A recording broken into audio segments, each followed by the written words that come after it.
안녕하십니까. 스포츠와 수다 김우석, 김창금입니다. 자, 오늘은 스포츠와 수다 세 번째 시간입니다. 오늘도 슈퍼스타 한 분을 모셨죠? 네. 바로 뭐 대한민국 축구 팬들 혹은 대한민국 국민이라면 다 아실 만한 분입니다. 일단 애칭이 하나 있죠. 꽁지머리입니다. 네. 그리고 기록을 아주 많이 갖고 계십니다. K리그 706경기 출장을 하셨고요. 무려 229경기 동안 무실점을 했습니다. 그러면 조금 번호가 좁혀진 거죠? 네, 그리고 무려 45년, 하고도 5개월, 그리고 15일 동안 선수로 활동을 하신 분입니다.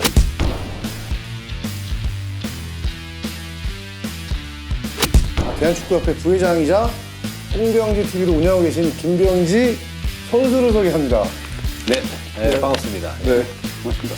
자, 공명지 TV 요즘 인기 짱입니다, 진짜. 예, 뭐 다른 매체에서 할 수 없는 얘기들을 아주 또 날카롭게 분석을 해주시면서 제가 아침에도 좀 많은 조회수를 좀 한 걸 봤는데요.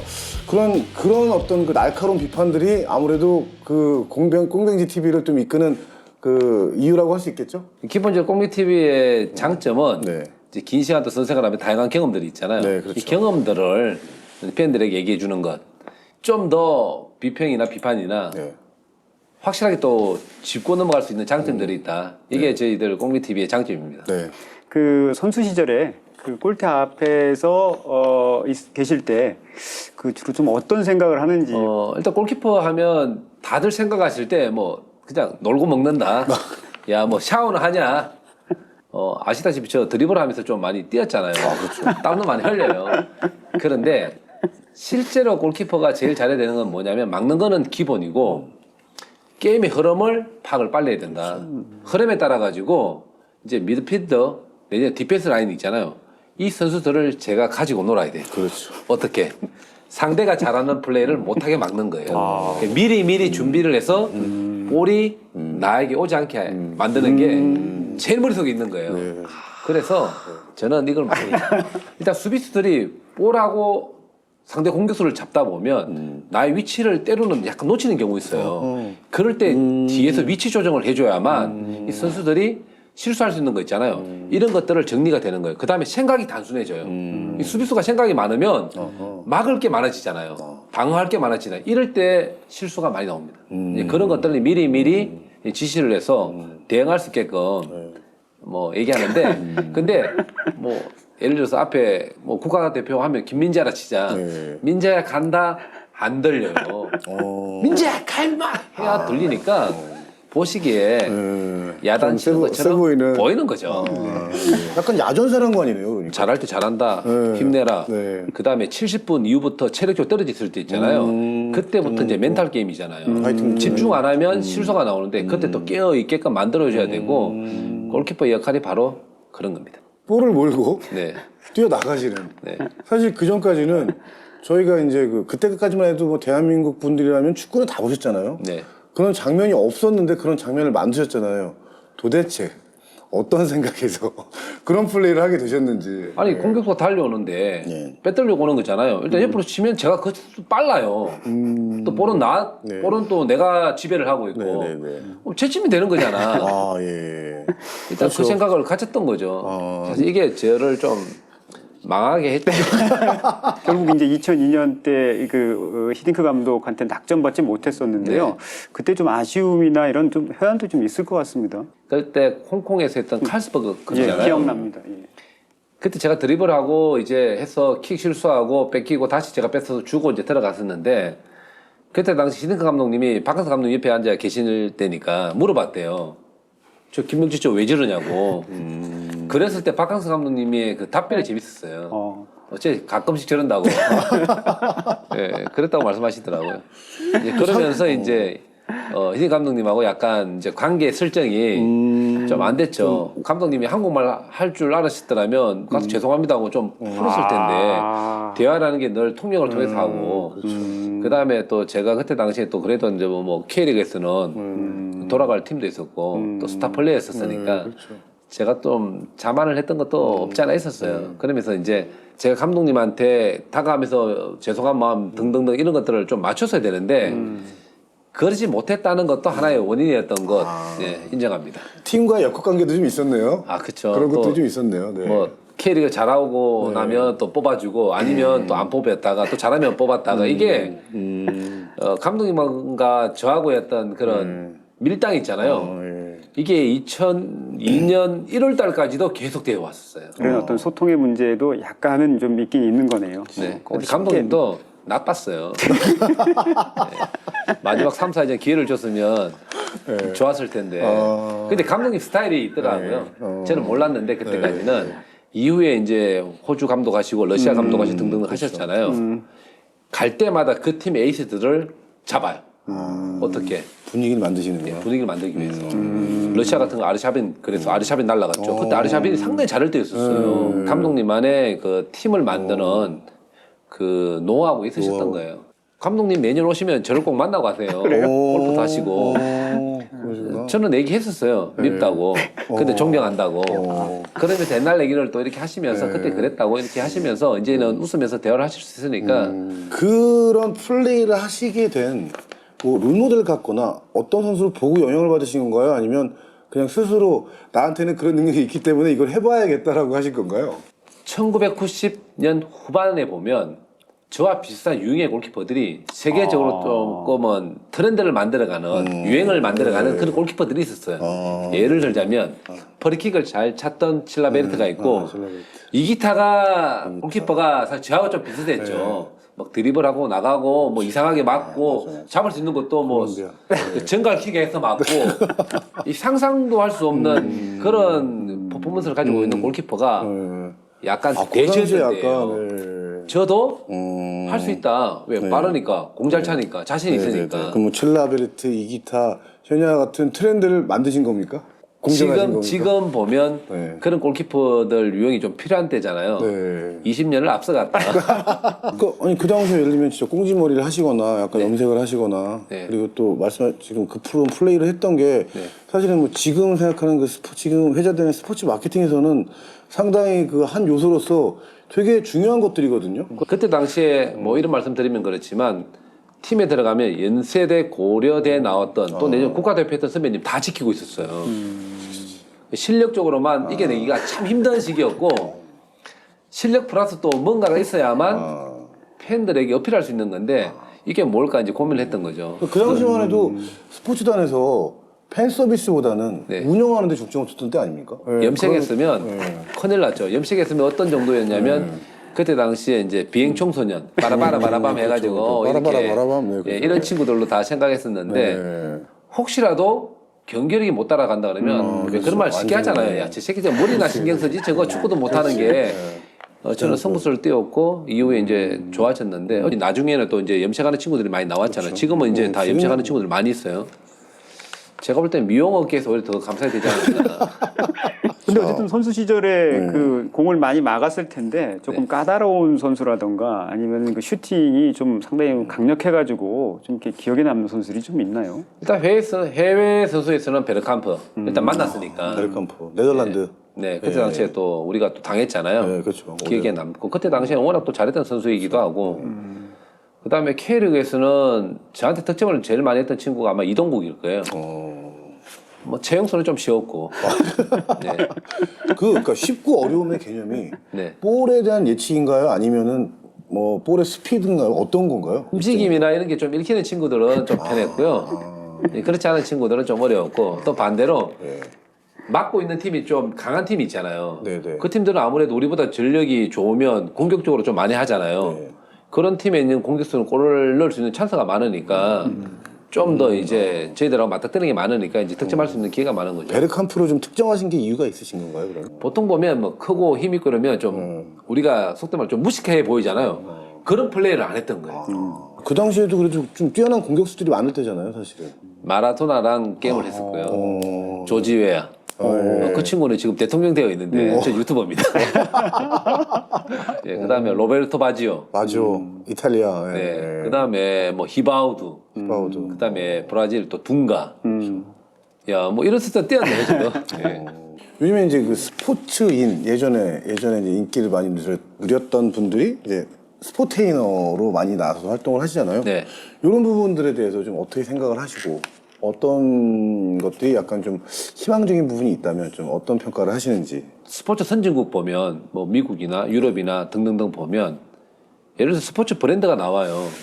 근데 그 브랜드의 광고의 주 매체는 어쨌든 스포츠니까 그렇죠. 하는 사람들 보면 다 스포츠인이에요. 네. 우리나라는 보면 스포츠 웨어인데도 불구하고 연예인. 예전엔 그랬다는 거죠. 이제는 바뀌고 있는 중이고 뭐 그러네요. 인기 있는 프로그램 보면 다 이제 스포츠인들이 다 이제 함께 하고 있는 것 같아요. 연예인과 또 스포츠인의 삶을 또 비교하면서 이렇게 또 가는 구도가 참 재미나다. 옳은 방향이다. 예. 그리고 또 유튜브로 정말 아까 말씀한 그 꽁병지 TV가 네. 사실 저도 사실 찾아보고 놀랐는데 상당히 오랫동안 해오셨고 네. 그리고 조회수도 생각 이상으로 훨씬 많이 있으시더라고요. 네. 사실 계기가 있었어요. 어, 이 계기가 뭐였냐면 제가 2010년 남아공 월드컵 때 해설 가가지고 이 발음이 안 좋아가지고 그때 안티 댓글 진짜 수십만 건 달렸었고 은퇴하고 난 이후에 이제 좀 재정비해서 스포티비 제가 해설위원 했었거든요. 근데 또 문제가 또 발음 때문에 문제가 생긴 거예요. 이 딕션이 안 좋다. 또 발음이 안 좋다. 어떤 거냐면 아빠는 그리스 사람이고 엄마는 아르헨티나 사람이야. 그 이름이 한 10글자가 돼. 그럼 슈팅을 때리잖아요. 네. 그 선수 뭐 이름 대면서 이제 설명을 해야 되잖아요. 공중파는 그래야 돼요. 이름 대고 나면 이 볼이 벌써 반대쪽 가 있는 거예요. 뭐 메실루스, 비타브르브르, 우스 뭐 이런 거. 예. 예. 그래서 이제 제가 잘렸죠. 확실한 계기가 있으셨네요. 예, 유튜브는 그냥 야 공격수가 골 못 넣네요. 자, 저건 잘못 맞아서 들어간 겁니다. 이렇게 하면 되는데 히딩크 감독님 때도 약간 터닝 포인트였고 네. 이번에도 스포티비 해설에서 그것 때문에 약간 그만두신 것도 터닝 포인트가 되셨네요. 실패가 꼭 인생의 실패는 아니더라. 그 다음에 어떻게 실패는 제 탓도 있고 남 탓도 있을 수 있어요. 왜 그 자의에 의해서 타의에 의해서 그런 거 있을 수 그러니까 있잖아요. 좌절하지 않고 실패는. 다시 챌린지 해라. 그렇죠. 저는 좋았던 평가는 뭐냐면 골키퍼에 대한 시각에서 바라보는 축구 시선 이런 것들은 많이 어필을 했거든요. 그러면 좀 더 진솔되게 편안하게 만나자라고 시작했던 게 2018년 월드컵 앞두고 유튜브였었어요. 그러면서 팬들이 갑자기 뭐 한 달 안에 한 15만 명, 20만 명 한 달 안에. 됐고 되게 워낙에 긍정적이신가 봐요. 그러니까 그런 것들을 받아들이고 거기서 좌절을 하지 않고 뭐 그런 현상이 생겼어. 나는 그럼 바꾸면 되지. 뭐 예를 들자면 제 2010년 남아공 월드컵 갔을 때 보통 댓글 같으면 보지 마, 너 힘들어져, 멘탈 부셔져, 뭐 멘탈 나가 이런 말 하잖아요. 저는 진짜 댓글 다 봤어요. 그러면 내가 뭘 잘못하고 있는지 뭐 욕도 있지만 너가 이걸 못하고 있어라는 그 안에 얘기도 많이 있을 거 아니에요. 100개 중에 하나씩. 딱 봤어요. 발음 연습하고 그 다음에 어떤 것 하고 그 다음에 제가 거기에 제가 댓글을 남긴 적도 있어요. 지금부터 노력하겠다. 1% 좋아지겠다. 축구 한일전이 있었는데 네. 그 얘기 좀 안 할 수는 없을 것 같고요. 네. 저도 이제 꽁병지 TV에서 분석 잘 봤는데요. 네. 참 이런 건 조금 좀 바꿔야 되겠다, 아니면 좀 개선했으면 좋겠다, 뭐 그런 점이 좀 있을 저희들 것 같아요. 한일전 보면 역대로 보면 투시 그 다음에 뭐 체력 이걸 졌다라고 했던 적은 제 느낌적으로는 없었다라고 봐요. 근데 어제 한일전은 그것마저 다 졌다. 거기에다가 매너까지도 졌다라고 저는 보는데 저희들 투지하고 이제 매너하고는 좀 다른 거예요. 네. 투지 있게 한다고 해서 매너가 없는 건 아니잖아요. 그렇죠. 그럼요. 네. 이제 그런 건데 매너까지도 진 경기가 아니었을까. 어제는 한국 축구가 졌지만 대한민국이 졌다라고 표현할 정도로 좀 마음이 참 안타까웠습니다. 대한민국이 졌다는 표현을 하시니까 저는 그 도쿄 대첩이 딱 생각이 나는데 네. 그거하고는 반대인 결과가 나온 거네요. 그땐 대한민국이겠죠. 그렇죠. 그땐 도쿄 대한민국이 대첩이었죠. 뭐 후지산이 무너졌다 이런 표현가 있었으니까 그때 저희들도 열심히 했었지만 참 감사했던 게 뭐였냐면 그 도쿄돔에 다 파란색이었는데 진짜 딱 한 줄이 빨간색이었어요. 그럼에도 불구하고 대한민국 응원했잖아요. 되게 그런 건 되게 짠하시죠. 예, 짠하죠. 감동적이고. 감사하죠. 그런 게 네. 약간 경기력 더 열심히 하겠다라는 거에 동기부여도 되시나요? 그런 경우가 되면? 물론 결과도 있지만 그때 우리가 좋았던 게 뭐냐면 마음가짐이 좋았다는 거예요. 근데 어제는 물론 선수들도 열심히 하려고 했겠지만 보여지는 그 모습들에 있어서 그런 게 없었다는 거예요. 아까 우리 처음에 얘기했잖아요. 골키퍼가 어떤 걸 한다고 그랬죠? 앞에 부르고 막 하고 하는 거 이랬다 그랬잖아요. 우리가 지금 경기장에서 그런 모습 봤나요? 어느 누구 하나 박수 치고 파이팅 하자 태클 넣고 좀 못 봤거든요. 벤치에서 그럼 지시하고 막 하고 해야 되는데. 열심히 하자 봤어요? 못 봤잖아요. 이런 것들을 못 봤다는 거예요. 그러니까 투지에서부터 밀렸다. 야, 우리 가슴에 딱 달고 다는 그게 있었는데 투혼. 그렇죠. 투혼, 투지. 이게 없었다는 거예요. 지금 말씀하신 대로 그 도쿄 대첩 때부터 기술적인 거나 어떤 조직력이나 패스워크나 이런 부분들은 일본이 정말 많이 올라섰다라는 평가를 외부에서 좀 했었던 것 같기도 해요. 네. 혹시 동의하시는지 하고 정말 한국이 일본을 그럼에도 불구하고 계속 이길 수 있었던 건 어떤 게 원동력이었는지. 네. 기술하고의 어떤 느낌들은 다를 수가 있어요. 네. 패스를 잘하는 기술은 일본이 잘하지만 우리가 가지고 있는 좀 쉽게 또 빠르게 하는 축구에서는 우리가 기술을 더 잘 가지고 있는 거예요. 일본과 대한민국 결이 다른 기술을 가지고 있는데 어저께는 우리가 가지고 있는 결대로의 축구의 어떤 기술 축구를 못했다. 아예 그러니까 일본한테 완전히 먹혔다. 그러니까 일본이 잘하는 플레이를 하다 보니까 일본이 잘하는 그 선수 구성 비슷하게 우리가 가져 나갔잖아요. 이게 약간 미스테이크 아니었었나. 뭐 벤투 감독도 인정을 했더라고요. 뭐 이강인 선수의 그 제로톱 내지는 원톱은 실패작이었다라고 표현하는데 아마 그런 기술적인 어떤 모습들을 보여주지 못했다고 봐요. 이제 요즘 이제 그 스포츠가 미디어의 대상이 될 때는 이렇게 좀 부정적인 이슈도 좀 많이 있는 것 같아요. 네. 그래서 이제 좀 안타깝기도 한데 그런 뭐 좀 소외 같은 게 좀 있으시나요? 그런 거죠. 뭐 예전에 뭐 박은성 감독 그런 말씀하셨잖아요. SNS 뭐 안 하면 못하다 뭐 그렇게 했는데 이 미디어도 하나의 도구라고 생각한다라면 어떻게 활용하에 따라 가지고 완전히 달라진다는 거죠. 뭐 우리 그런 말 하잖아요. 칼 찌르면 무기지만 요리할 때는 꼭 필요한 거예요. 없어서는 안 된 거예요. 이게 뭐냐 도구라는 얘기죠. 요즘에 사실 이제 미디어에 노출되는 스포츠 이야기 중에 하나가 학폭이잖아요. 가장 네. 많이 되는 게. 요거에 대해서도 사실 좀 뭐 조금 예민한 부분일 수도 있겠지만 뭐 하실 말씀들이 좀 있으실 것 같아요. 또 협회 부회장도 하고 계시고. 지금 중요한 건 뭐냐면 지금 이제 이런 얘기도 나왔잖아요. 스포츠인 그다음에 또 교육적인 부분들 그다음에 현장에 계신 뭐 이렇게 지도 관리하는 분들 등등등 해서 이 컨퍼런스 해가지고 과거는 이랬지만 이제는 뭘 우리가 잘해서 가야 될 거냐 이제 앞으로의 방향들에 대해서 한번 이 컨퍼런스 같은 거 했으면 좋겠어요. 그 정리가 예. 필요할 때다. 또 여자 축구 쪽에서도 열심히 하고 계신 거로 알고 있어요. 네. 또 최근에 이제 SBS 골 때리는 그녀들 네. 거기서 감독 되셨다고 얘기 들었는데. 네. 못했던 감독을 거기서 하고 있습니다. 지난 설날 때 이제 나왔는데, 전체 프로그램에서 드라마를 제외한 1위를 했었어요. 많은 분들이 이제 재미있게 즐겁게 보셨는데, 이게 이번에 정규 편성 확정됐습니다. 야, 붙여야 되나요? 예, 공교롭게도 또 대한축구에서 정몽회장께서 또 이제 핵심 사업으로 이렇게 공약을 하셨던 부분에 여자 축구 활성화와 또 저변학대인데 이렇게 함께 만들어가는 딱 타이밍이 되어가지고 되게 또 재밌는 분들이 많이 나오셨잖아요. 네. 그것도 찍으시면서 네. 좀 재밌는 에피소드 좀 오픈해 주실 만한 게 좀 있으실 것 같아요. 아까 한일전 얘기했잖아요. 네. 한일전보다 더 치열했습니다. 그 다음에 발도 빠지면서 했거든요. 몇몇 그 여자 축구 하시는 분들 빠지면서 있잖아요. 뭐라고 했냐면 야, 한 달 뒤에 다시 해. 발도 빠졌는데. 그분이 되게 잘하셨던 것 같은데 뭐 현장에서 보셨을 때는 좀 어떠셨어요? 잘했어요. 좀 그분은 네. 예전에 그 체육과 체육과, 나왔던 걸로 알고 있고 기본적으로 이 스포츠를 다 잘한다 그러시더라고요. 저번에 또 한 드라마 빈센조라는 드라마에도 또 이렇게 또 카메라 나오시고 네. 그러니까 미디어를 가장 잘 이용하는 그 스포츠인 중에 한 분이 아니신가 싶은데 어떠십니까? 짧은 시간이었지만 제가 맡은 역할은 잘했던 것 같아요. 평가가 좋았어요. 네네. 카메오 불러주시면 가겠습니다. 예. 축구협회 또 마케팅 부문 부회장님 아니십니까? 네. 이제 그 돈 버는 사업도 좀 열심히 또 잘 될 것 같습니다. 기본적으로 지금 잘하고 있는 팀들 있잖아요. 네네. 또 재계약을 해야 되는 문제들. 일단 그게 제일 잘해야 되는 거고 추가적으로 뭔가 좀 만들 수 있는 일들이라면 해야 될 거고 요거는 회장님도 지금 모르시는데 축구 산업 박람회를 한번 해보고 싶어요. 한쪽에는 풋살 게임을 하고 한쪽에는 축구와 관계되어 있는 여러 가지 산업분들 있잖아요. 그렇죠. 예전에 같으면 우리 축구와 유니폼밖에 없었잖아요. 지금 그렇지 않습니다. 그렇죠. 지금 뭐 엄청 마시는 것부터 몸을 관리하는 것부터 보조 그렇죠. 뭐 용품들 해서 엄청나게 많거든요. 함께하는 그 축구 산업 박람회를 통해서 축구 산업 전체를 계속 한번 이렇게 알려드리고 싶어요.